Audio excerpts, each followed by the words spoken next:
Thank you, Rachel, for meeting with me. I'm Jackie Morton from Health Podcasts, and today is really about learning all about you and your company. And would you like to introduce yourself and tell me a little bit about what you do? Good morning, Jackie. Thank you very much for inviting me to the Health Podcast. I'm Rachel Barber at Living4moments Limited, which is a company set up to improve the quality of life for residents in care homes. The way I have achieved this in care homes is by listening to residents, families, carers, and staff. I have then used my wide range of content to come up with a program to meet the needs of residents. This has then been incorporated into care plans, making them person-centered. The outcome has been highly praised feedback from residents, families, and professionals, ultimately resulting in good CQC outcomes. I hope to expand this work in other homes with Living4moments Limited. How do you actually know that you are meeting the needs of the residents? What sort of feedback do you get from the residents? Well, the feedback from residents and families have been fantastic. For me, the biggest way of measuring success is actually by the fact that residents keep on asking for more. Yes. Because, once they know that I'm listening and responding, then they come back. Yeah. And I used to spend a lot of time with residents in many different settings, but sometimes at breakfast or meal times or in their room. And there was one particular example I'd like to share with you, which was about some ladies sitting at a table. There were 6 of them sitting at breakfast talking about tennis, and they were missing tennis so much. And I happened to join them that morning. And then I asked them about what they missed about tennis, and it was about the companionship, competitiveness, and all this that goes with tennis. But then somebody on that table mentioned table tennis. And I said, "Oh, that looked an interesting idea." But I said, "Leave it with me and I'll go and do some research." And so that's what I did. And I went and did my research and found that the health benefit far outweighed the risk. So I took it back to the residents and said, "Look, these are the risks, but we can mitigate these risks by a number of simple actions like having staff behind them, etc. But the benefits far outweigh the risks. So would you be interested in playing?" So they all said yes, and we duly purchased a table tennis, which was very much used. So from there, they then came back and said, "Oh, could you do other things?" And so that's many examples, including a resident-led newsletter, etc. So, but as I say, that's just an example. That sounds brilliant. And do you involve the families and their relatives and carers within what you do?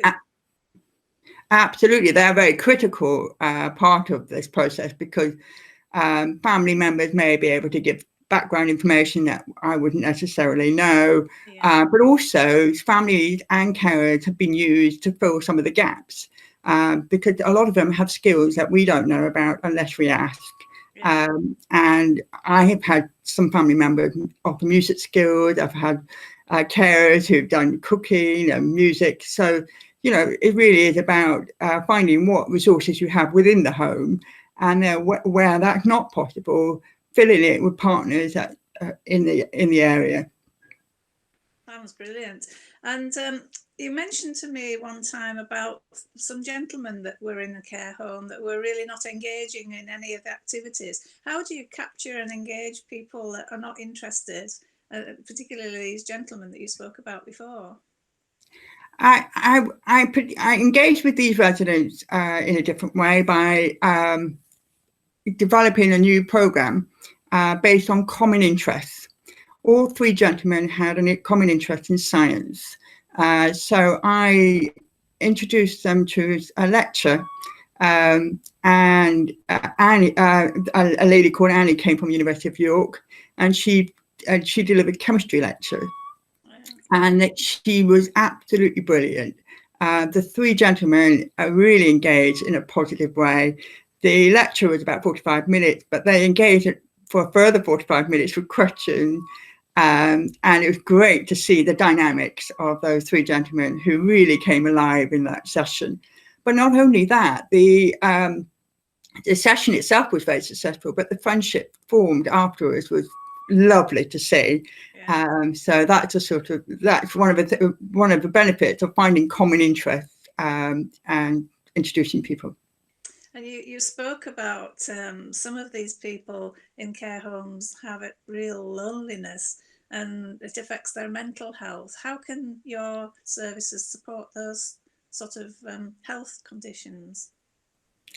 The loneliness is a real problem in care homes, and the way to engage with that is to really find what their interests are, and engage them in a meaningful way. So it's not loneliness. You could be surrounded by people, but it's actually making sure that you meet the individual needs and interests and aspirations. So linking up with their interests, linking up with friends, linking them up with family members, and whatever else you can do.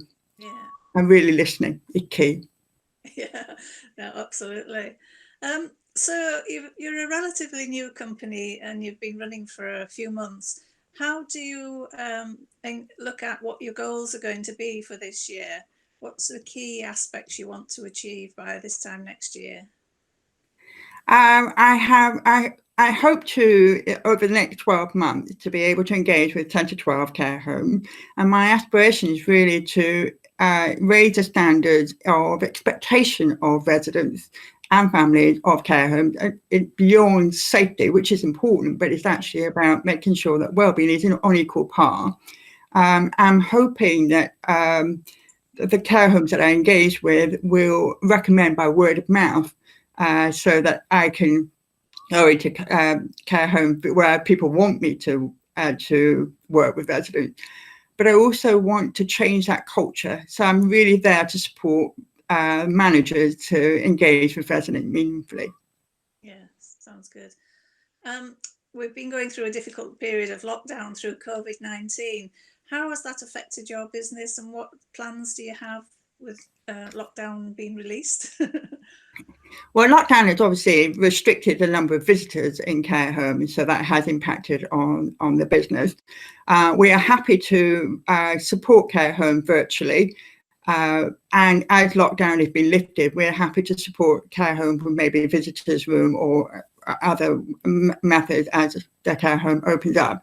In the meantime, we're very happy to support care homes with care plans, getting them up to date, but I know that would be a challenge for many care homes, risk assessment and many other areas, including wellbeing, whether it's virtually or on site.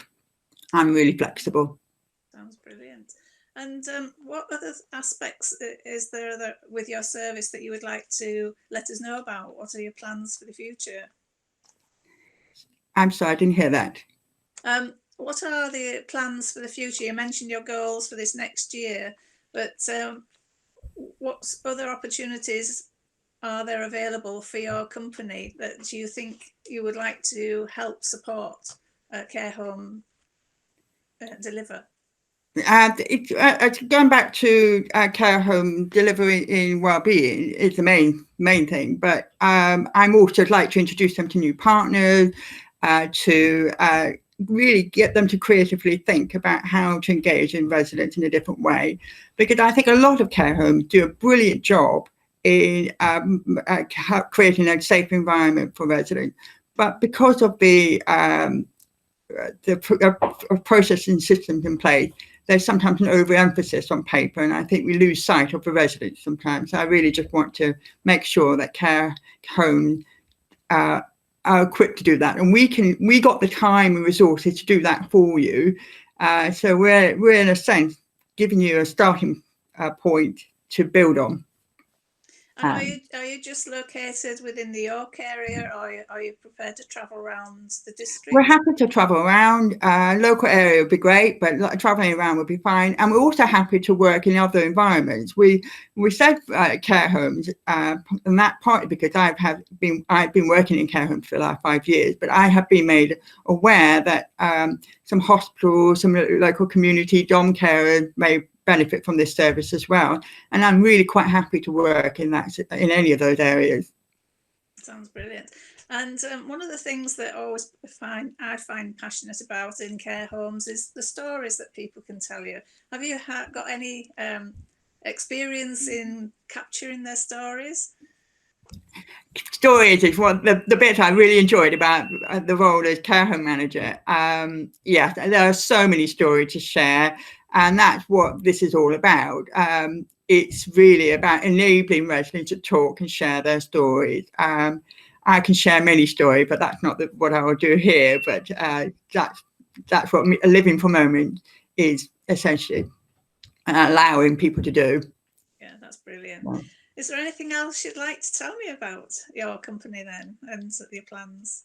Oh, thank you, Jackie. The main thing is we're looking forward to working in care homes, and we are flexible to work in whatever way is suitable for your environment. We recognise that this is an unusual time with COVID, so please do get in touch. We are contactable on the website, and we're contacted by text or by email. Oh, that's brilliant. And if there's anything Health Podcasts can do to help you to capture some of those stories, we're willing to partner up with you to help support your service. Yeah. Thank you very much, Rachel. Thank you. Thank you very much.